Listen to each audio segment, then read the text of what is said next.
আবুরখিল অজন্তা সরকারি প্রাথমিক বিদ্যালয়ে ফলাফল প্রকাশ ও অভিভাবক সভা অনুষ্ঠিত হয়েছে।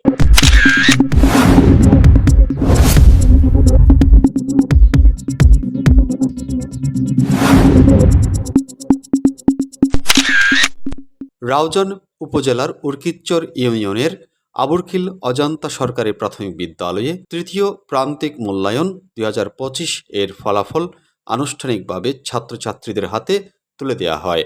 আজ মঙ্গলবার 30 ডিসেম্বর 2025 সকাল 11টার সময় বিদ্যালয়ের হলরুমে প্রধান শিক্ষিকা সঞ্চিতা বড়ুয়ার সভাপতিত্বে ও সিনিয়র শিক্ষক সনত কুমার বড়ুয়ার সঞ্চালনায় বক্তব্য রাখেন সহকারী শিক্ষিকা মরিয়ম বিবি, সহকারী শিক্ষিকা আলপনা বড়ুয়া, সহকারী শিক্ষিকা বৈশাখী বড়ুয়া ও রাউজান প্রেস ক্লাবের দপ্তর সম্পাদক সাংবাদিক রতন বড়ুয়া। এ সময় শিক্ষার্থীদের অভিভাবক ও স্থানীয় গণ্যমান্য ব্যক্তিবর্গ উপস্থিত ছিলেন।